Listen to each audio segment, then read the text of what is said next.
Hi guys, how are you? I hope you are very well. I am Paramjeet Kaur hashtag जांकियंस।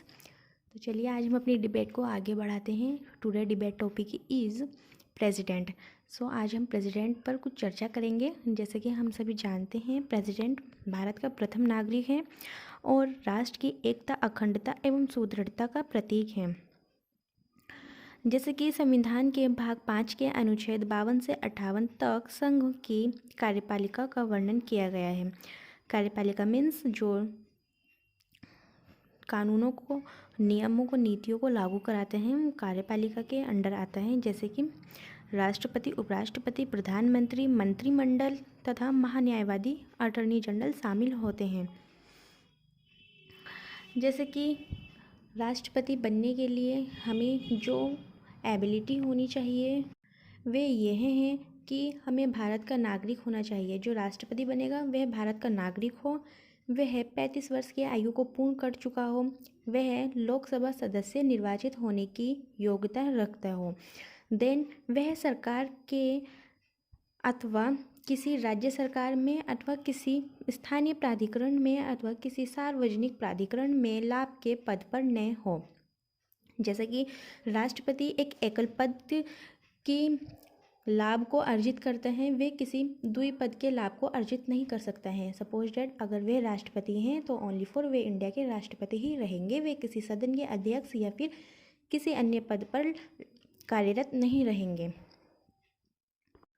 और जो राष्ट्रपति के जो इलेक्शन होते हैं वह संसद के दोनों सदनों के निर्वाचित सदस्यों द्वारा होते हैं, राज्य विधानसभा के निर्वाचित सदस्य द्वारा तथा केंद्र शासित प्रदेश दिल्ली व पुडुचेरी विधानसभाओं के निर्वाचित सदस्यों द्वारा होता है।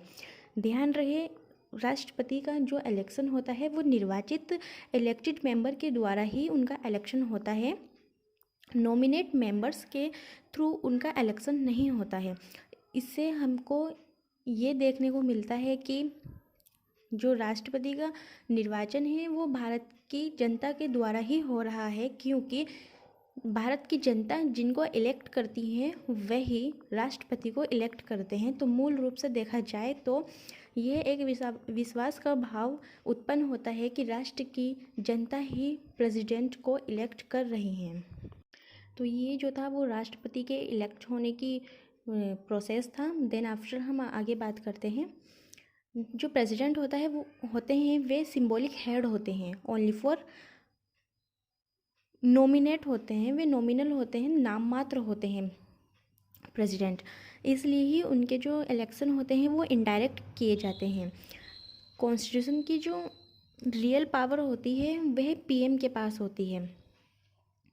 देन आर्टिकल 17(4) यह कहता है कि council of minister headed by prime minister to aid and advise president means प्रधानमंत्री की अध्यक्षता में मंत्रिपरिषद की सलाह ही राष्ट्रपति को माननी होती है। यह जो है कि उन COM की सलाह को ही राष्ट्रपति को मानना बाध्यकारी कर दिया गया है। बट 42 अमेंडमेंट, कॉन्स्टिट्यूशन अमेंडमेंट आने से पहले राष्ट्रपति बाउंडेड नहीं थे कि उनको काउंसिल ऑफ मिनिस्टर के एडवाइस को मानना ही होगा। बट इंदिरा गांधी सरकार द्वारा 42 कॉन्स्टिट्यूशन अमेंडमेंट लाए जाने के बाद राष्ट्रपति बाध्यकारी हो गए हैं कि उनको काउंसिल ऑफ मिनिस्टर की एडवाइस को मानना ही पड़ेगा। देन आफ्टर हमारा 44 कॉन्स्टिट्यूशन अमेंडमेंट एक्ट 1978 आने के बाद राष्ट्रपति को यह पावर दी गई है कि वह council of minister headed by prime minister की जो एडवाइस हैं उसको पुनर्विचार के लिए भेज सकते हैं। बट ध्यान रहे पुनर्विचार के बाद दी गई सलाह को राष्ट्रपति मानने के लिए बाध्यकारी हो जाते हैं, फिर दोबारा उसको पुनर्विचार के लिए वह नहीं भेज सकते हैं काउंसिल ऑफ मिनिस्टर के पास। उस एडवाइस को राष्ट्रपति को मानना ही होगा।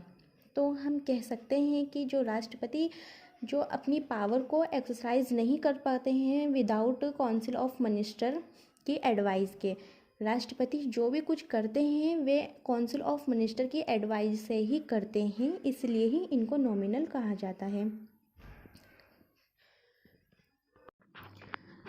ये सब हमारे प्रेसिडेंट के वर्क एंड पावर्स थी कि जो प्रेसिडेंट कुछ भी करेंगे अपने नाम से देश को चलाते हैं, बट जो देश को चलाने का जो वर्क होता है मैनुअली वो प्राइम मिनिस्टर का होता है।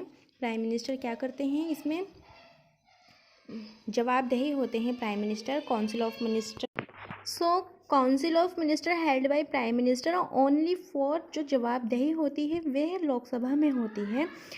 तो आज की जो हमारी डिबेट है वो हम यहीं समाप्त करते हैं। जो you visit in my channel first time, so subscribe this channel and like this video, share this video.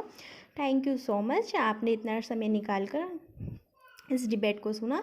तो आपको वीडियो कैसी लगी कमेंट सेक्शन में ज़रूर बताइएगा। Thank you so much.